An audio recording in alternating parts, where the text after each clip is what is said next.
This is unSILOed, brought to you by Alumni FM, connecting people through stories.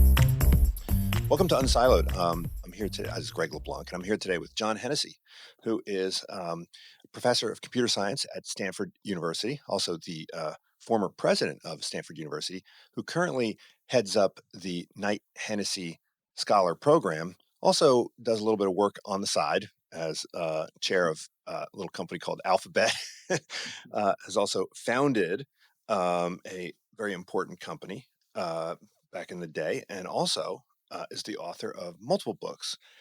This textbook here, which I have a copy of, called Computer Architecture, co-authored with David Patterson, and also this one, which came out just a few years ago, called Leading Matters, Lessons from My Journey. Welcome, John. Thank you, Greg. Delighted to be here. Well, look, the title of my podcast is unSILOed, and so I can't think of somebody who is sort of a better guest than you, because you have been straddling a number of silos across your career, right? From being a founder of a company to a scholar to a book author and an administrator. And then you wrote this book on leadership. And I guess there's so many questions I have for you, but I'll throw a couple out there and then we'll see how this goes. So first of all, we look at places like universities, similar to hospitals and law firms, architectural firms. The people who run these places are not professional managers, right? And my career has been primarily the training of professional managers. And so, one of the questions we have is, well, either, right, either these administrators are doing a fantastic job, in which case that proves that professional management training is kind of unnecessary, or they're not doing a great job, in which case maybe we should rethink kind of who runs these institutions. Now, I think you by all accounts you did a fantastic job as an administrator, and yet you did so without kind of any formal training in the field. And then I guess the second question I would have is, you're writing a book on leadership, but you're obviously not a scholar of leadership. You're a scholar of computer science. So it's kind of like Michael Jordan writing a book on how to play basketball, right? Oftentimes the people who do things aren't necessarily the ones who really kind of understand what it is that they're doing. And then I guess the third question, sorry for throwing so many at you at the same time, is, you're a lifelong learner. You've learned on the job. And one of the ways in which you learned was reading books. And you read a lot of books about a lot of leaders, mostly history. And I was looking at the coda at the back of your book, which had all these books that helped influence your leadership journey. And there were very few kind of leadership, like management books, right? And I didn't find any by my colleagues over at GSB. So I was wondering, okay, is history and literature, because you also read a lot of literature, can history and literature, tell us, more about leadership and help us to become better leaders, better than, right, management books? So sorry to throw so many questions out at you. We can take They're it. all good questions. All right. Well, let's start with the first. Start with thinking about universities and academic institutions. I mean, they are unusual institutions because there's a shared governance structure, which is so different than the corporate world. I mean, let's face it, faculty have a lot more power than employees, even the top employees at a company like Google. It is a shared governance structure. The number of people who come from outside academia and become university presidents and fail because they don't understand that aspect and they were not of the faculty is large. But I think you are absolutely right that many people are promoted through the academic ranks and fall into these administrative positions and leadership positions, for which they don't have any experience. And for me, I've always said, the few years I spent in the Valley on leave from Stanford starting a company was much more influential in terms of learning new skills. That's where I learned. That's where I did my first layoff and figured out how do you retrench and how do you do it appropriately. And, in the 2008 financial crisis, that was absolutely crucial. We were the institution that took immediate action and Mhm. reset, realizing that the endowment had lost a third of its value and it wasn't going to come back overnight. Um, and I had learned in doing the layouts that the best thing to do it quickly, get through it, and then start rebuilding. And that's what we did. And we managed to get through the entire process in less than a year and reset the clock. Um, the other thing I discovered, quite frankly, is the importance of team. So I went out and got a great general counsel, a great CFO, a great person to manage the endowment, right? And those are key because in those roles, at the building, I mean, universities mismanage their capital projects incredibly, and so they constantly are facing cost overruns. And those are millions of dollars. You're building $100 million building, you get a 30% overrun. That's $30 million. I mean, so we really brought in professional people to run those. And I told my colleagues, "Eh, we do a good job over there. That is not the academic core of the university. But if we do a good job over there, every dollar we save over there is a dollar we can put into the academic side of the institution." And I think that's certainly clear. You asked about when I wrote this book. This book it's a personal journey. It's written as a set of stories about what I learned in along the way. And when we were deciding what order to put the chapters in, this was the back in the early 2000, probably 2016, 2018. I decided to put the humility chapter first because I think it's something that we've seen a set of leaders out there who don't have humility. And for me, humility was about both realizing that I was able to be successful because I stood on the shoulders of many other people who had contributed along the way, both to my education and to my opportunity to do this, but also to recognize that you're not the expert on everything. And bringing in experts, people who really know the field, is really crucial to building a team that can be successful. Well, you also are on the board of Cisco, and I remember John Chambers came to visit Berkeley a couple years back, and he was very adamant that to be a leader you had to listen, right? You Mhm. had to go out there and listen to what other people are saying, but there's so many companies where that's not the case, right? Like for instance, um, if I'm sitting, on my laptop or I'm walking through the hallways, I'm being bombarded by advertisements because these companies, they want my money. What I'm not being bombarded by is, requests for my insight by my coworkers, by my bosses, right? By all the institutions that I associate with, right? And in fact, in many institutions, if you approach a decision maker with some kind of advice or insight, the normal response is one of defensiveness, of kind of how do I get rid of this person, right? How do I deflect this? And I think part of it has to do with the fact that it's like you say, part of it has to do with the way in which these leaders think leadership operates, but part of it's also about the organizational design, right? Where you know a lot of leaders, particularly in universities, they think of themselves as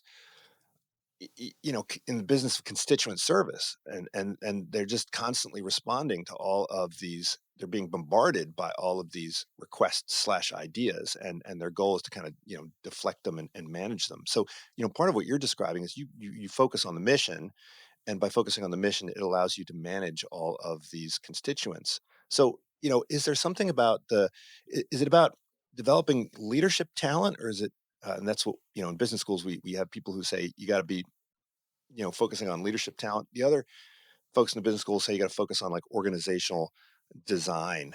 Do you really think we have? You say that you think there's a crisis in leadership, and that's what's kind of inspired you to start the Knight Hennessy Scholarship Program.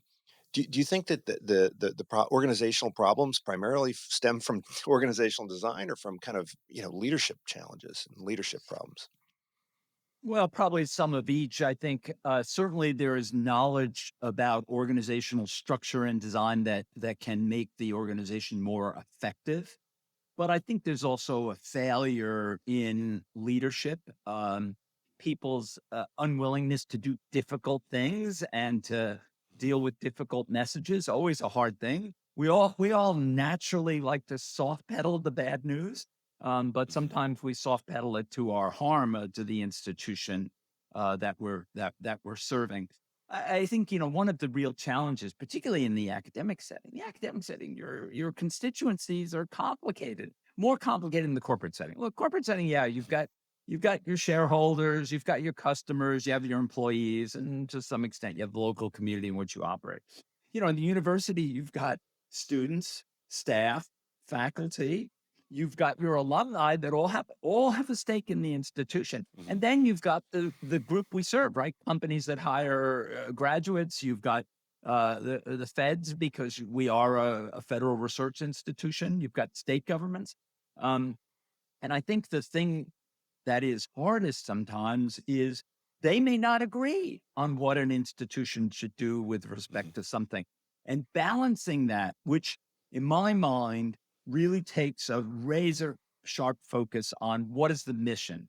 How do I best serve? I've got these multiple constituencies. I can't ignore one, but how do I best serve the entire community? And how do I ensure? One thing I thought about, as I was getting ready to give my inaugural address, I was thinking back to Stanford's original leaders, and I said, how do I make sure that 100 years from now they're saying, well, Hennessy did the right thing, and this was the right step, and it was good for the university, and versus look what this look what this guy did, gave us this problem down the road that has really made the institution more vulnerable to difficulties and tragedies. Well, look, you've been at Stanford for over 40 years. That's increasingly rare in today's world, right? I mean, people are hopscotching from job to job. Does that make it more difficult to be a leader, right? Because I mean, some people would say, oh, you need to bring in a fresh leader who, can look at things with fresh perspectives. But really understanding the organization and its mission and feeling a sense of belonging. I mean, surely that must help as well. Certainly in terms of getting credibility with your colleagues. What are the trade-offs? I mean, do we is part of the crisis in leadership that we see due to the kind of constant kind of turnover that we see from company to company? Yeah, probably there is some that relates to that. I mean, the real truth is, what do you look for in a leader? You look for somebody who's going to set a longer term course, Mhm. who's going to think about the strategic issues. Of course, you've got to manage the crisis of today. You've got to manage whether you're a CEO managing the next quarterly earnings or the yearly profit. But what do you really want from a CEO? You want them to set the company up for success 5, 10 years down the road. That's what you really care about, despite the fact that Wall Street pushes you towards a much shorter term mentality. That's the good thing about universities, that they do have this longer term focus. It's kind of inherently built in to what they are. And so if you can keep your eyes on the future and think about that, and of course, you've got to think about things like opportunity cost. You've got to think about creating negative incentives in some sense, which could undermine the institution. But I think there's good alignment. I think one of the challenges you face in academic leadership is that we do not do a particularly good job of preparing people for Mm. succession and for management and moving up the chain. Unlike corporations, do a much better job in terms of preparing their leaders to take on bigger roles. In fact, when I became president, we started something called the Leadership Academy that Chuck Holloway, my colleague in the business school, and John Morgridge led for us to try to take the people who are the rising stars in the Mm. university, who are the future deans and vice presidents, and prepare them for this role so they would be better at it. And it turned out it's worked amazingly well. It's really helped prepare people. But I took that page right out of Cisco and my experience as a Cisco board member. Well, I mean, many people would view sort of a quote promotion to administrative role as anything but a promotion, right? There's a recent TV show, right, called the Chair. I don't know if you've heard of this or seen Yeah, this I've TV, seen it. I've seen it. right? And when she was appointed chair, everyone was saying, "I'm sorry to hear that," right? Like, Yeah, it was the opposite of congratulations. So, I yeah, mean, yeah. I mean, do we want our best researchers to be our administrators, or should like our failed researchers that we should kind of funnel into administrative roles? Yeah, it's a good question. I mean, I think you want somebody with sufficient scholarly achievement and gravitas that they can they can stand there and say something and get their colleagues to buy into them. But I think it's not the right role for everybody, and all of us. I'm a big believer, as you mentioned, in that experiential journey as being the thing you draw from and you learn from, and um, but you have to like the job. You have to find enjoyment in the job. I tell people nobody I know can be successful if they don't love what they're doing, because they won't have the enthusiasm, the energy, the willingness to chase after things with what they need to have. And you discover on the way that whether or not you like that. And what I discovered is I really loved helping people succeed, whether it was faculty, colleagues, or students, and that I could feel enjoyment when somebody at the institution, won the Nobel Prize or got a Rhodes Scholarship or did something else tremendous or, won a Rose Bowl. I mean, and if you can feel that you helped, you didn't do it, but you helped create the environment in which this person could thrive. That's a wonderful feeling.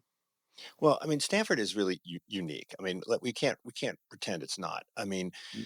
where else are you going to find someone who is a founder of a company like MIPS and who can later go on to become the chair of Alphabet and also run the university for 16 years? And it was only towards the end of the book when you mentioned Fred Terman, but I always thought of you as sort of Fred Terman's successor, right? I mean, not so much Leland and Jane Stanford's successor, but like Yeah. Fred Terman, and he created something. And I've gone around the world and talked to university administrators about kind of the Stanford model, and they're all kind of perplexed by it. They're like, how on earth do you do that, right? How do you create an institution where the kind of boundaries between the institution and the larger world are kind of so permeable that people can take time off? And at a place like Berkeley, I remember it was like Bar Rosenberg was a finance professor who founded a company, and the administrator basically said, "Look, if you want to start a company, that's great, but you can't be a professor, right?" But at Mm, Stanford, you can go in and out, and as grad students you go in and out. When Sergey and Larry left and started Google, their advisors weren't, "You losers." yeah. Whereas at a typical Right. university it'd say, "Wait, you're not taking a tenure track job at MIT? Okay, I want to wash my hands of you," right? And so other universities are trying to emulate this, but how unique is that? I mean, how difficult is that to manage, right? Because don't they require very, very different minds? I mean, even if you're a researcher at Google, and you talk about this in the book, you're going to operate differently than if you're a researcher Yeah. at a university. Yeah. How do you flip on and off the different kind of research roles and the different kind of managerial roles? Yeah.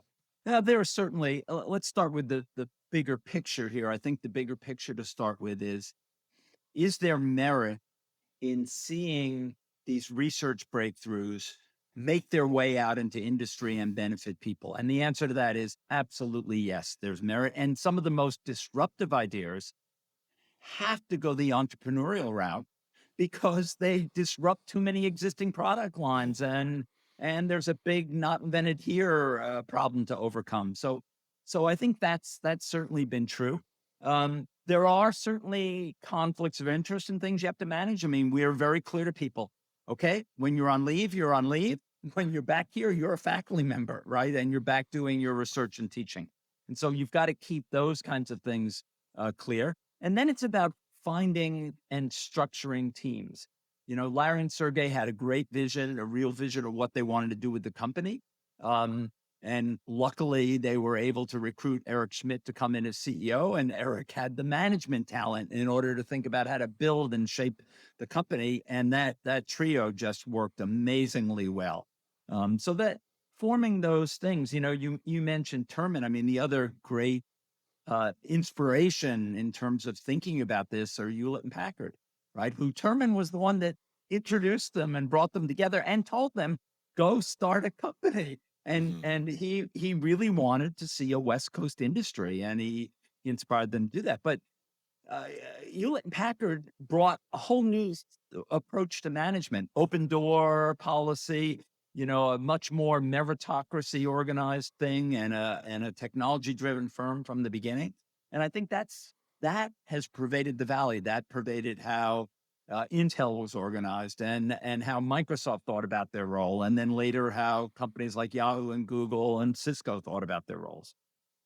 Well, so every university wants to kind of put that magic in a bottle and Yeah. and capitalize on it, right? But Secret I sauce. mean, We call it secret sauce. yeah. So what what are they doing wrong? I mean, you talk a little bit about how technology transfer, right? Increasingly, universities are interested in technology transfer, and they're setting up kind of accelerators, and they're setting up kind of venture arms, and getting good at kind of commercializing the intellectual property developed by the faculty members. But are they being kind of penny wise and pound foolish? Are they? I mean, what are some of the do's and don'ts when it comes to really being the font of all this innovation? Yeah. So sometimes they get several things can go wrong in that process. In one direction, they get so concerned with getting their return on the investment that they make the whole licensing process and the process for a faculty member wanting to start something treacherous and difficult. And I think somebody once pointed out that if we had licensed the initial technology to Hewlett and Packard, and we took all that revenue from that licensing, that their philanthropic gifts to the university are probably 10,000 times larger than that. Yeah. So by taking the long-term perspective, I think we've done well. I think the other thing that happens is, we have the advantage that you're sitting here in the middle of the Valley, right? You've got these venture capital investors that are pretty smart, that have done a lot of companies.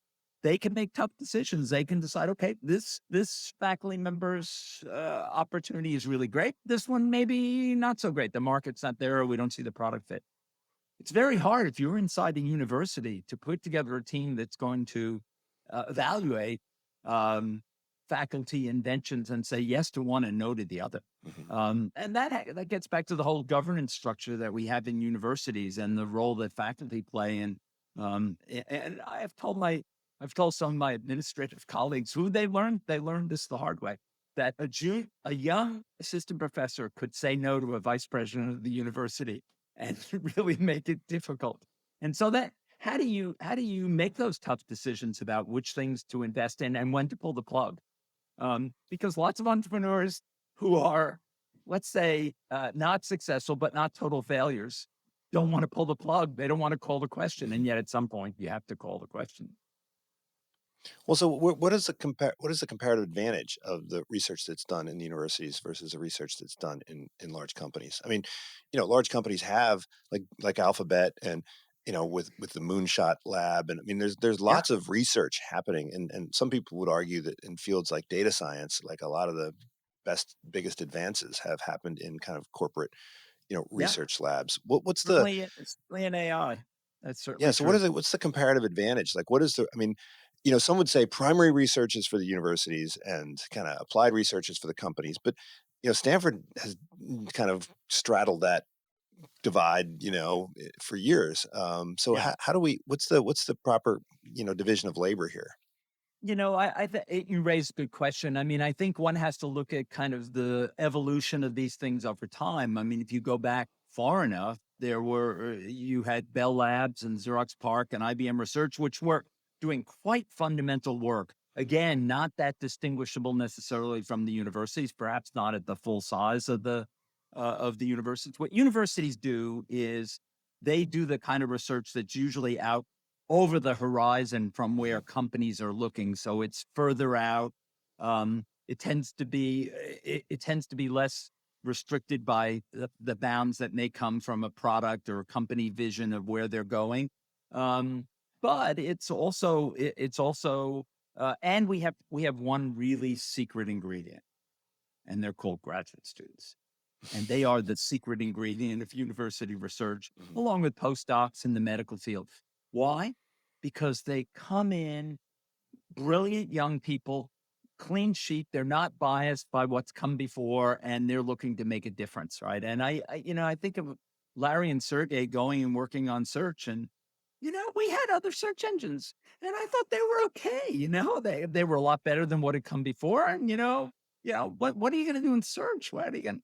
And then when I saw my first demo of Google, it took like 30 seconds to realize, boy, this is a lot better. There's a really key insight here in this and what they've done. So that kind of willingness to take a look at problems, to look with a new perspective and fresh eyes, that's something that's really unique. And if you think about universities, we have this added advantage that every year, a large fraction of the most brilliant people at the place graduate and they go out into the world, and they're going to seed all these ideas out there. And that means the universities play this incredible role in fertilizing the next generation of technology and scientific discovery. Well, I think at some point in the book you talk about how the universities they can be patient, right? They can invest in kind of research that may not pay off for a really long time, whereas corporations have to meet the bottom line, right? They have to report the numbers to the shareholders. But you were involved in a company at a very early stage with MIPS, and at a company that's a much more mature company like Google. So do these companies, on the one hand, you could say as they become public and they start exposing themselves to the pressures of the public financial markets, they have to kind of shed some of this primary research. But on the other hand, you could argue that now they have a financial cushion, which allows them to do all sorts of stuff. As your experience in these different stages of corporate evolution, do you see, it seems like larger companies have the resources where they can really invest in groundbreaking research, and yet it seems like most of the groundbreaking research comes from the startups, the ones that are breaking new ground. Yeah. Although I think we are seeing, we're really seeing this in the last decade or so, this rise of a new generation of research laboratories in industry at Microsoft, at Google, at Facebook, at Amazon, at these large companies who are real. I mean, right now, you said it, the cutting edge of AI research is as much in those companies as it is in the university. And you've got things like DeepMind out there doing everything, working on protein folding. I mean, here a company working on AI makes a breakthrough on a problem that has been a cornerstone problem for structural biologists for 50 years. And these guys make a breakthrough and all of a sudden leap ahead of where we were. So I think, that's shifting, but there's also a lot of back and forth. There's a lot of back and forth. So we have two of our scholars are spending the summer in DeepMind in London, working in DeepMind. I mean, so there's a lot of this back and forth and cross fertilization that's occurring. And these research labs, like some of the earlier research labs, have a degree of openness about them that's not quite a university, because they do have a shareholder obligation and a corporate obligation, but they're more open to collaboration and working together. And I think that's important. Now, when you're a professor, a researcher, and even when you're kind of group chair, department chair, your focus is primarily on research and the research that your faculty does. But then when you get higher up in the organization, then the teaching mission becomes obviously a lot more important, right? And you are reminded that that was sort of why the university was created in the first place, right? Was to kind of educate young people. Um, do you think that, I mean, some people would argue that this is um, an unnatural kind of combination of two very distinct activities.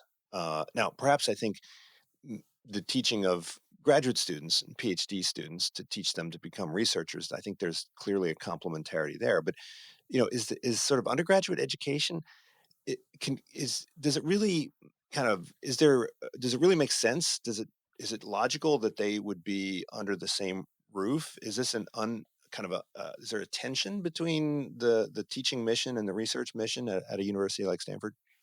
Well, it's interesting you asked this question, because, of course, that is the American model. I mean, and it was a Hmm. set of universities created in the late 1800s Stanford, Johns Hopkins, Cornell, that really embraced this model, which was quite different, even though they were partly inspired in the research side by models of research institutes in Germany. They were much more separate, as you alluded to. There's a blending there. I think certainly the quality of undergraduate education, and particularly undergraduates, has to be, particularly for the leadership at the top of the university, has to be a front and center mission. And there was a famous report by the Carnegie Institution in the late 1980s that chastised the research universities for not paying enough attention to their undergraduate experience. And that led to a reinvigoration and a renewal of that undergraduate experience. So today, I mean, since I stepped down as president, in addition to working with my scholars, where I spend probably most of my time, every year I've been teaching a freshman seminar.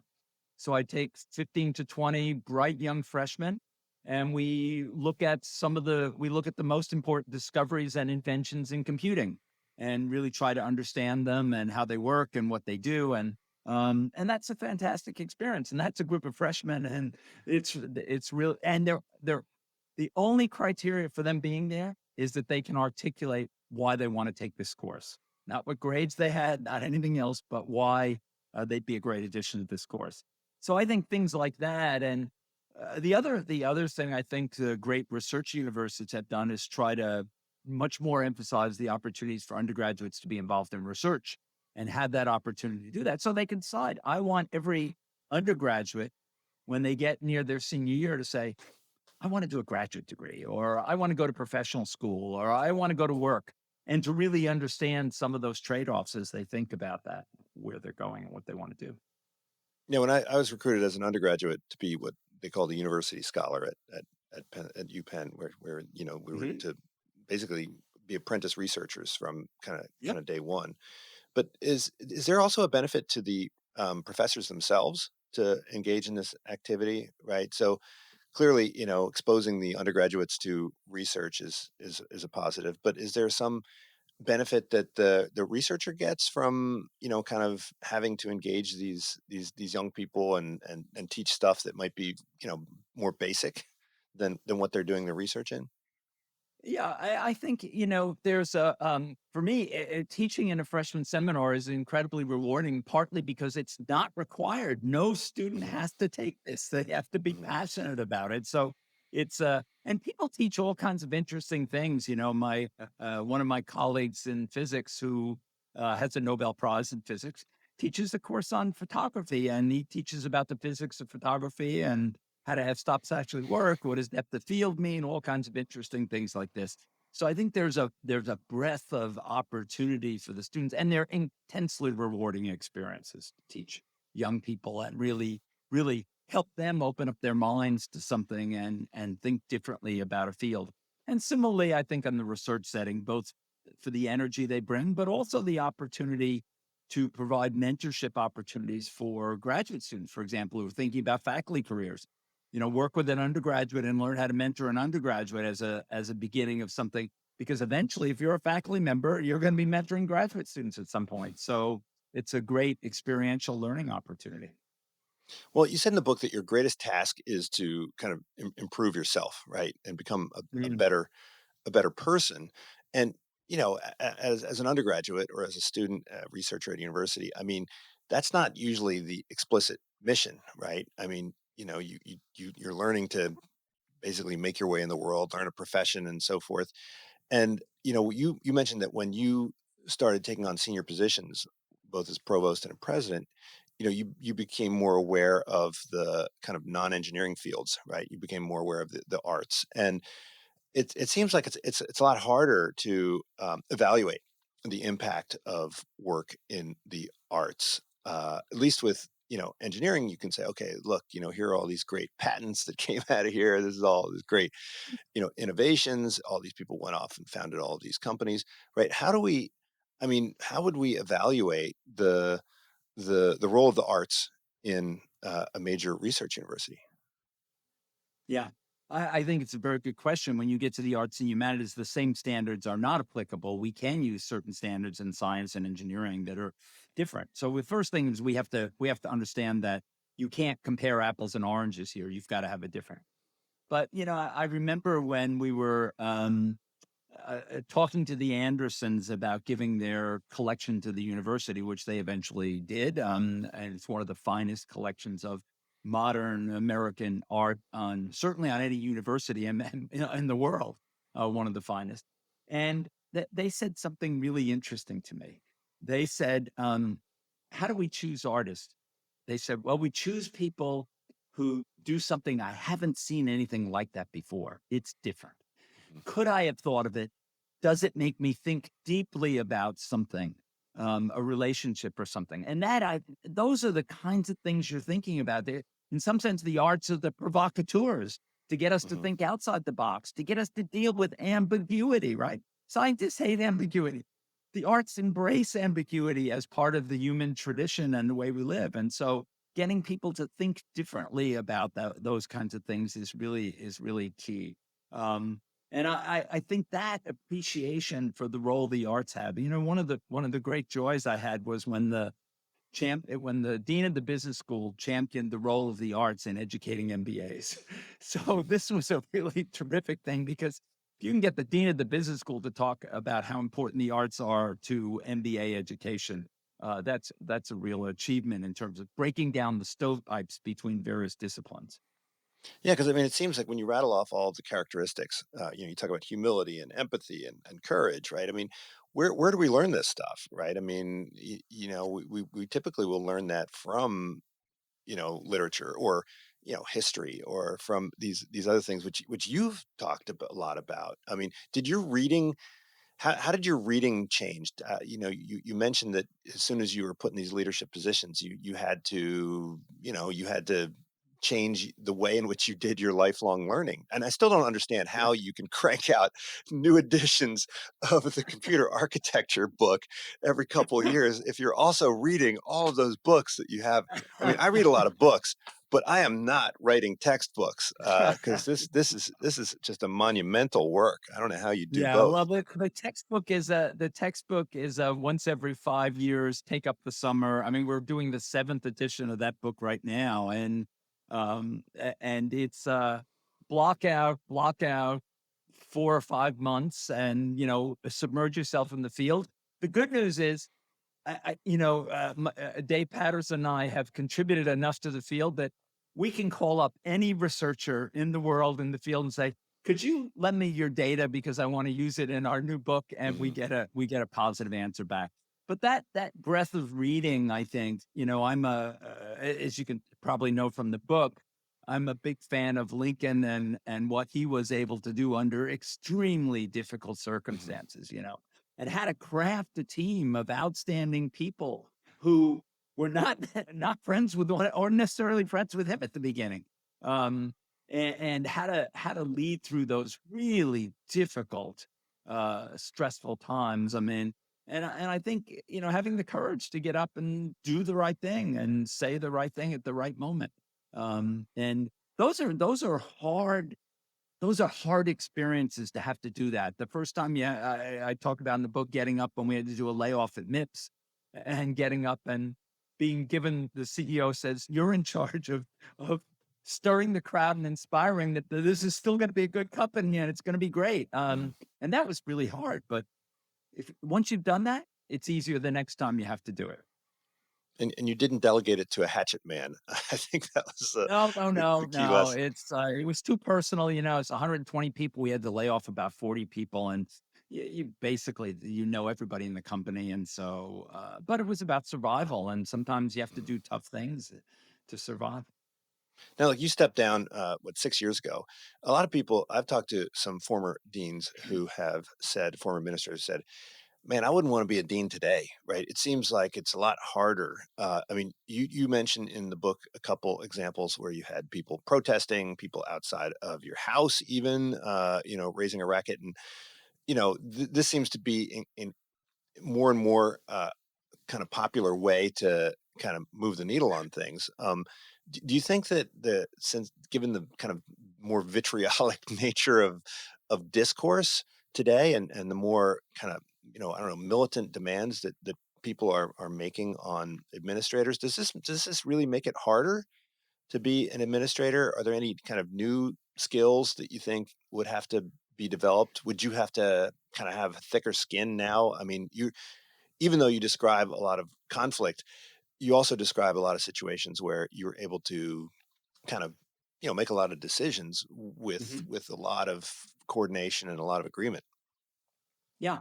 No, I think there is a vitriol to commentary and opposition now. I mean, you see it. It probably started in our political context, and it's moved Yeah. across now into all walks of life. Right?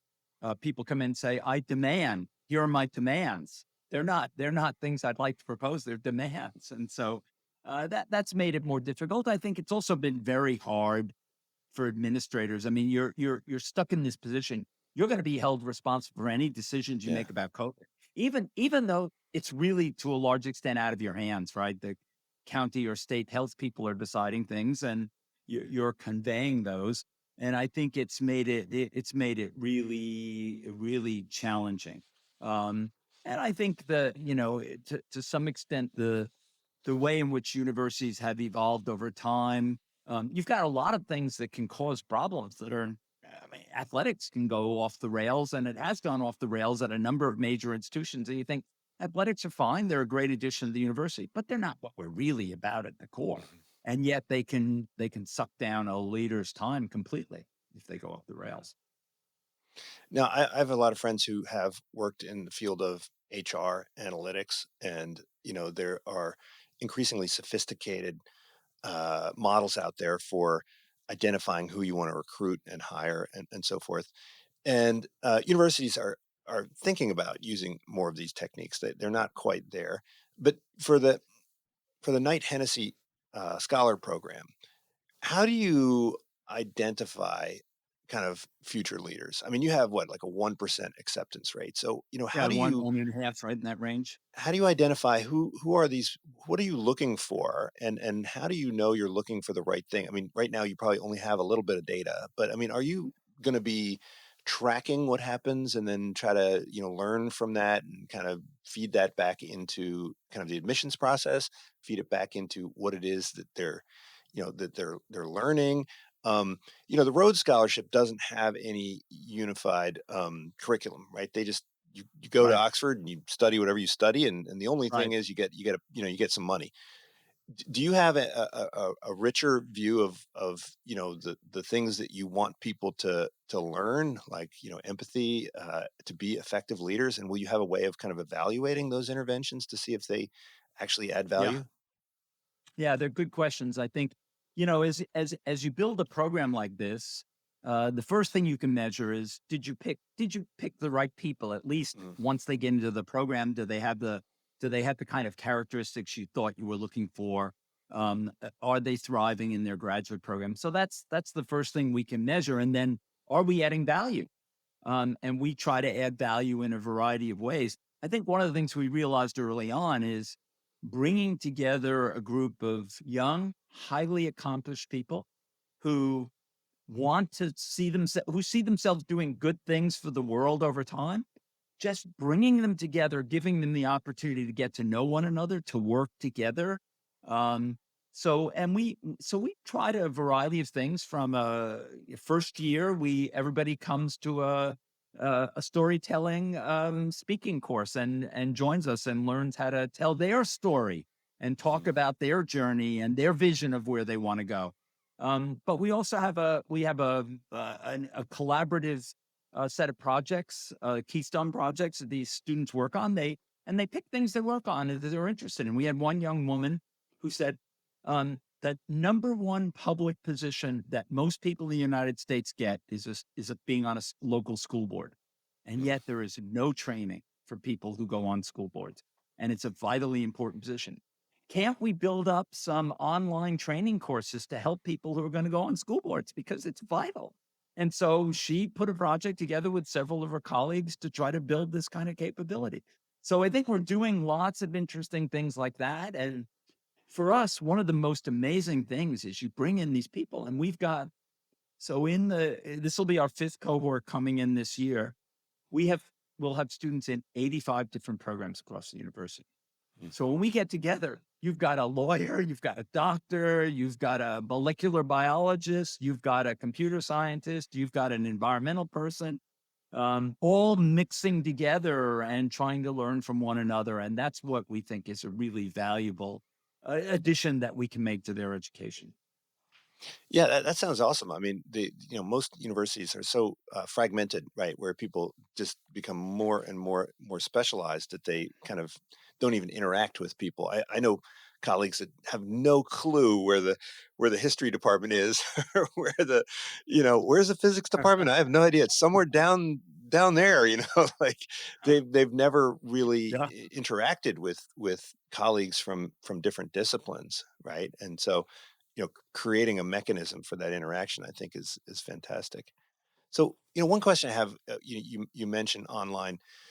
Um, you've been studying, computer architecture for your entire life, and you've seen the move from client server to PC, and now to kind of cloud and edge computing. And I'm wondering, I mean, are we seeing sort of a similar? I mean, you could think of the universities as sort of, they do storage and compute as well, right? And, the distribution of the storage and compute is evolving. Maybe you could go back and look at the Catholic Church as the client server model, right? Where all the stuff was just kind of pushed out to the extremities. And then, we went through a period where you've got all these universities all doing their thing. I mean, are we going to have a world where, Stanford is going to impact millions of people instead of just the few lucky Mm. 4% of people that get admitted and get the $100,000 scholarships and so forth? I mean, are we going to move to a world where there will be, and you discussed the establishment of a campus in New York and what was the problem there, but with online, you can reach people Yeah. without having to make that huge investment, right? Yeah. I think that, so what we've learned a couple things about online that I think are really important. The first is just throwing content out there doesn't really solve the problem. It helps a small number of very motivated students who can get through that content without any personal interaction or encouragement. But it turns out that's a small number. The other problem you have is that when you throw content out there, you're making some assumptions about the level of preparation of the students. And I guarantee you that the distribution of people who may watch that content is much, much larger than that. So we've learned a few lessons about personal encouragement. One of the really big successes that was motivated by COVID was a group of my colleagues started a program called Code in Place, where they took our introductory programming curriculum and the videos, and they created a network of tutors and instructors around the globe who would work. They weren't responsible for the core content. The core content was on video, but would work with the students in Yeah. small groups to really help them master the material and answer questions. And that's been incredibly successful. So I think we've finally got an understanding that you've got to keep the human element in it. There's got to be that human element is encouraging the students and pushing, particularly for students who are struggling with course material. So I think we can find a way to use technology for what it's good at, Mhm. and then use human touch to play a role as well. And that may be the future of how we're thinking about this educational role. So the folks back at Stanford campus who are cranking out these textbooks and maybe some core videos and material, like that would be the cloud. And then, these remote places where you have someone on the ground who is the facilitator, that's the edge device, right? And as long as you have high quality compute Yeah. and storage happening on the edge combined with this high quality storage and compute in the cloud, then you've got yourself work. But clearly, you need something at the edge that will um, help the content on the cloud kind of function well, right? Yeah, and I think that's the lesson we've learned. You just can't throw content out there and hope that students can can master it. If you look at, it's not very, what people do if I have people on the edge, they're adaptive. Okay, Mhm. I see what you don't understand, right? I mean, if you just throw the content out there and then the student's stuck with watch that lesson again and again and again, and I still don't get it, right? So Mhm. we need a way to be more the adaptiveness. Now, it may be that there's interesting research going on in using AI techniques to master learning mechanisms, understand different learning mechanisms, and actually make online content even more adaptive. We're not there yet, but people are working on the problem, and we could make a breakthrough there. Now, would the business model also kind of have to change? I mean, I've been a proponent at Berkeley of this idea of Haas as a service, right? Because our business school is called Haas, right? But the idea that Mhm. more and more companies have moved from product models where you buy something and then you're done, right? And your relationship with the vendor is more or less complete, to a world where you have this continual engagement with the provider, right? And you're a subscriber, and you access the whatever it is you need sort of in continuous time, right? So whether it's transportation as a service or software as a service, should we think of education as a service? I mean, you talk about the importance of continuous learning, Mhm. and you spent a lot of your time with alums, and it seems like most of the time you're spending with alums was basically fundraising and helping them to getting their insight into how to sculpt the educational mission.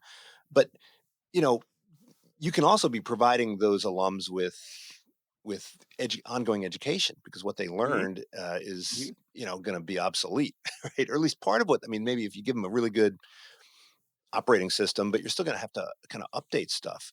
Do we can we see a world where you're a Stanford person from age 18, or maybe even age younger than that, until the day you die, right? You're part of this community, this learning community, and no matter where you are in the world, you're participating in this educational mission. Yeah.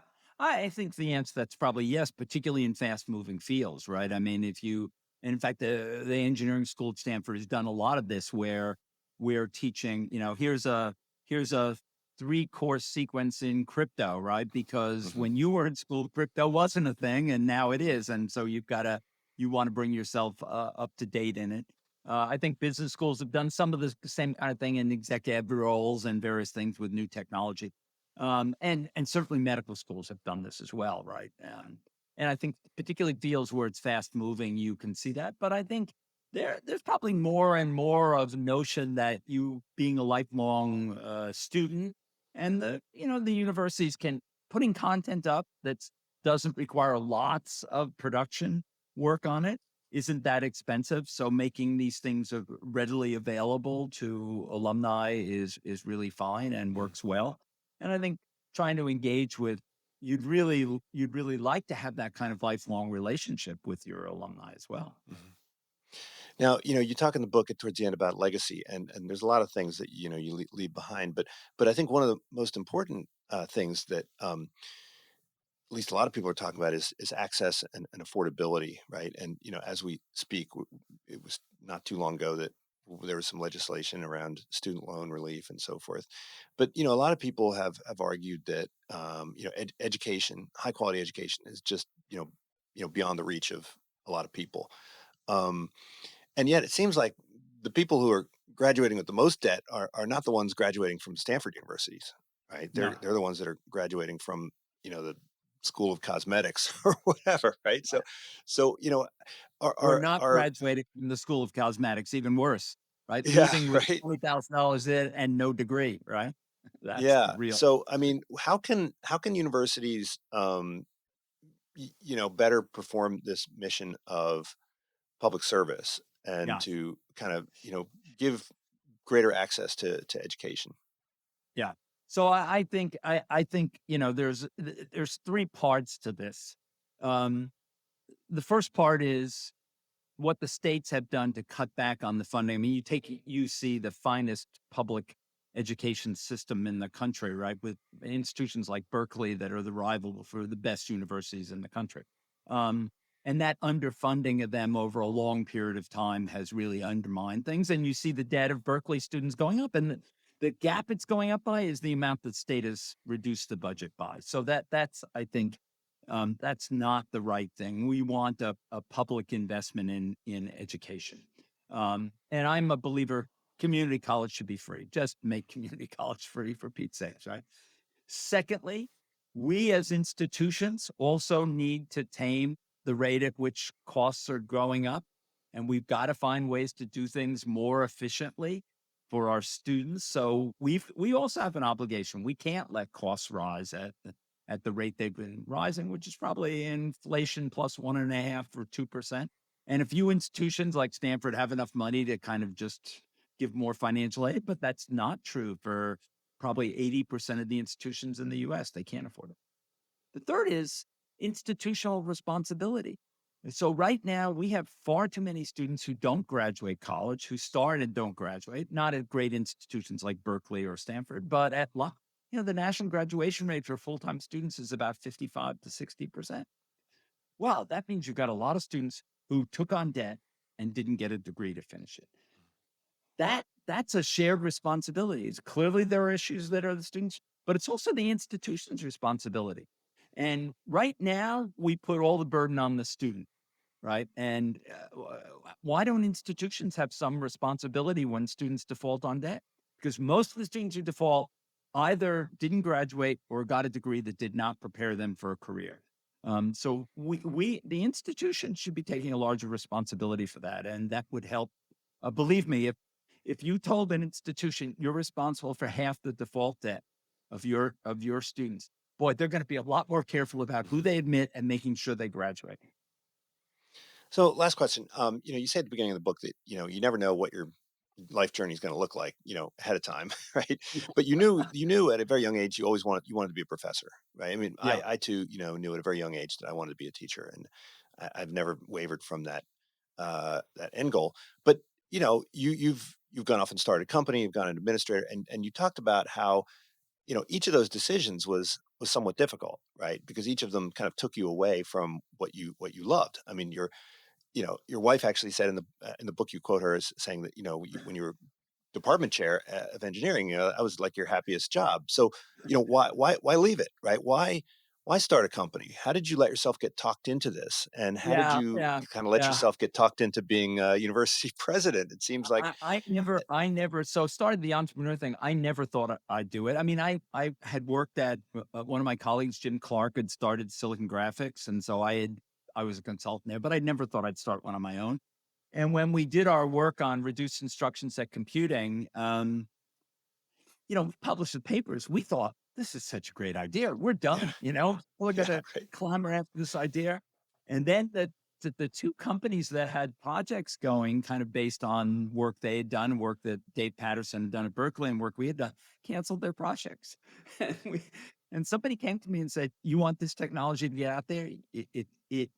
It basically obsoletes too many existing products these guys have. So Mm. you got to go out and do it." So he convinced me and my two co-founders to go do it. But and I'm glad I did. It was a great learning journey. You want to learn something fast? Go into a startup because you're working at light speed. I mean, it really is a crunch time. My administrative journey was step by step. I mean, it's the proverbial frog in the pot of water is getting warmer right here. And I really enjoyed being the dean of engineering, and it was a wonderful job. And when President Casper asked me to be provost, I had to think really hard about it. And I tell a story about going to hear Condi Rice give a talk in the book, and about how higher education had changed her life because her grandfather got this opportunity to go to college, and he was a black sharecropper in Alabama. And had that never happened, her life would have been so different. Mhm. And she said, "That's why I've been so dedicated to universities." And I said, people do have to lead the institution. It may not be what your lifelong love has been, but it's a vitally important role. And if you can enjoy it and find rewards in it, and people think you're qualified, you ought to think about doing it. So it seems like, in business school, we teach courses on how to persuade Sounds to me like we should be teaching courses on how to be persuaded, because it seems like you were persuaded, So how to be persuaded. by a lot of people. Yeah. Well, John, thank you so much for joining me. Look, the book is called Leading Matters, and I think everyone should check this out. Of course, we've got the other book, Computer Architecture. I wouldn't recommend this to everybody. Perhaps a more discriminating group of readers might want to check that out. But thanks so much for joining me. I really appreciate it, and we'll chat again sometime soon. Great, thanks, Greg. I enjoyed it. This is unSILOed, brought to you by Alumni FM, connecting people through stories.